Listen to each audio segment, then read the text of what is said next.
So here I have the chocolate batter all ready to go in the pan. I'm adding the strawberry and I'm filling both of the pans up about halfway. And there's really no strict rule for marbling. You just kind of swirl it together, but you don't want to overmix and you don't want to be so aggressive that you're actually scraping the grease off the pan.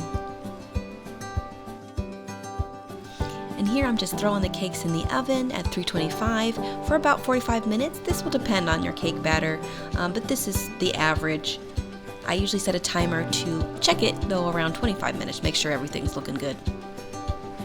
And here I have the styrofoam, and I'm just preparing the styrofoam by rounding out the edges to make it look more tire shaped, and I also wanted to make it look more organic and more like the bottom tier, which is the real cake.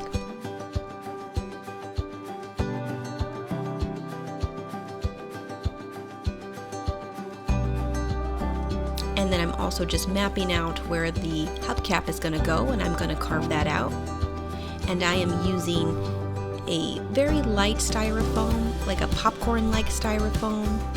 But if you're trying to carve something out with more detail or a more complex shape, it might be easier to use a rough styrofoam, also known sometimes as a floral styrofoam, even though it's a little bit heavier. As you can see though, it's very messy. I am using a wire clay tool. I find that it works really well, but honestly you could probably just use a spoon. But yeah, I would recommend doing this somewhere that is easy to clean. Here I'm just sanding out the center to make it extra smooth.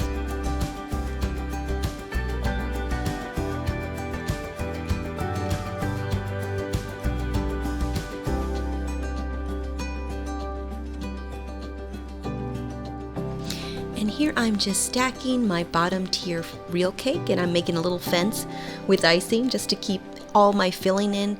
Right here I'm just using strawberry buttercream, so it doesn't really matter too much, but if you have a more liquid filling, it kind of helps contain things, or at least I like to think it does. And I'm just spreading it out evenly on the cake so I can put the other layer on top. And then the cakes are a little bit uneven because I stacked them both top up. If you invert them, this actually can be avoided, at least a little bit. You might still have to cut. And then I'm just going to cover that up with a crumb coat since I cut it, and that just kind of helps seal in the crumbs, keeping it from getting into the main buttercream layer. And then I also used this time to patch things up, had a little hole there, covered that up. I find this step very satisfying. I wonder what you guys think. It just makes everything nice and clean and taut. It's like Spanx. Spanx for your cake. Also, if you don't intend to work on the cakes and you intend to leave them out for a little while, this step is actually really important if you just want to make sure you keep the moisture in. Keeps them from drying out. And then I clean my board as much as I can in between steps because it's a pain to do it at the very end. I'm telling you, you will nick that cake. So just try to do it in between steps. And here I'm just icing the cake. I'm using a parchment bag and a fairly wide and flat tip. I love this tip. It just helps apply the icing more evenly, but anything honestly would work here, whether that be an open tip, if you have a parchment bag, a pastry bag, or a Ziploc bag and you want to cut the corner off, that will all work. It's really just about getting an even layer. Here I'm just using a scraper to smooth everything out.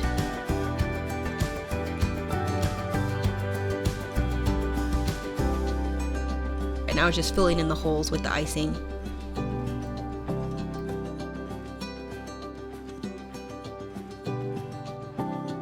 And then I'm just making the top even. And then normally I'd stop at this point, but I'm rounding out the edges here again to make it look more tire shaped. So I just want to give it more of that tire look. And then I do the same to the bottom. And here I do the same exact thing I did with the real cake with the styrofoam. I'm icing the styrofoam. The only difference is really you kind of have to hold it down because it's very light, kind of gets pushed around. I'm rounding out the edges again just like I did with the real cake, and I'm just trying to really match it up as much as possible to the real cake. There's going to be some differences since the styrofoam is more perfect, more rigid, but just do your best. And then I'm just icing the inside. I'm not doing a great job here just because it won't be visible, but I do want to give just a a nice layer for the fondant to sit on top of.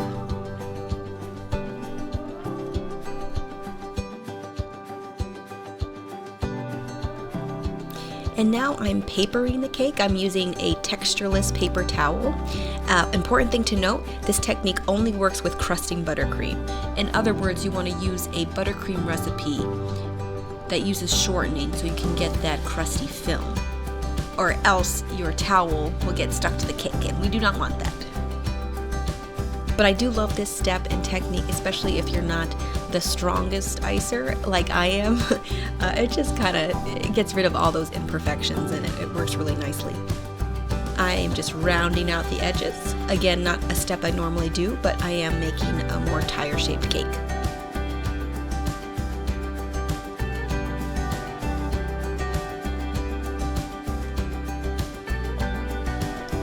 So here I have a tire tread pattern that I made in Photoshop, and then I just rolled out a piece of black fondant, which I am etching in the pattern, and I'm using the end of a skewer, but you can use anything, honestly, a fondant tool, a toothpick, anything that's sharp. And you want to press down relatively hard, not enough to rip the paper, but you do want to get in there to make that indentation into the fondant so you can see it, because it's a bit hard in black. And this process is a bit tedious, but it's good to know that once you indent it into the paper, you can actually just get away with pressing the paper down again, and it kind of acts as like an engraver without you having to go through the steps of indenting. And here I'm just using a utility knife to do the straight edges. I find it works better for large shapes. If you have more detailed work you want to do, an X-Acto knife would probably be better.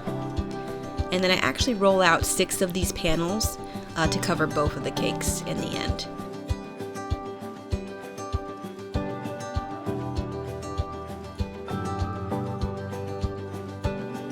And at this stage, you're just trying to adapt to the cake.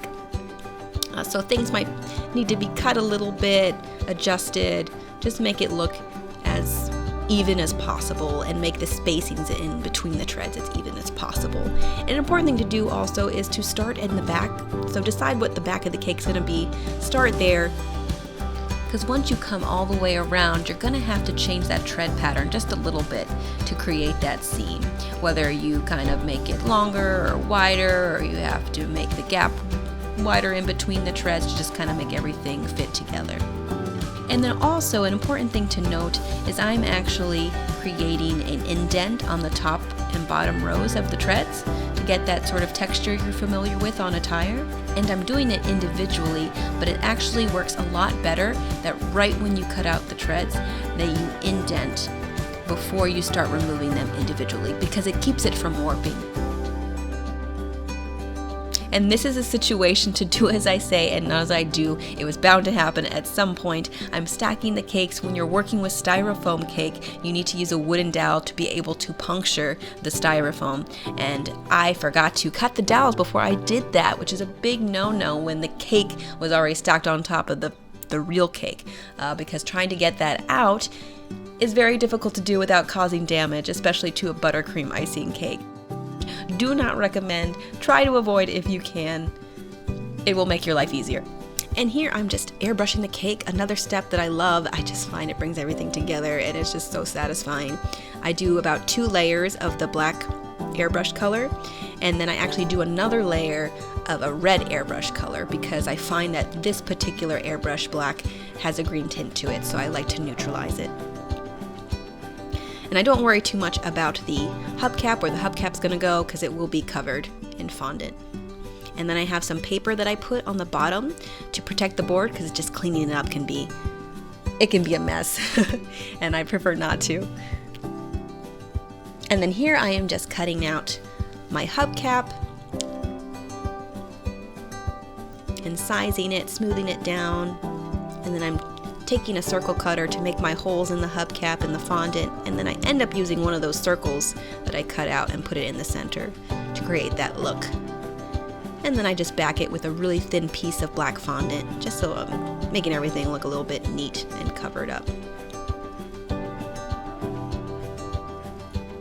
And I place it on the cake, just trying to make it slope, give it sort of that depth in there. And then here I'm using a fondant extruder. You do not have to do this. You can make a little ribbon for the rim if you would like, just by using a utility knife, rolling out that fondant. I just like the extruder. Any excuse I have to use it, I'll use it, and I just think it's very efficient. It's very easy.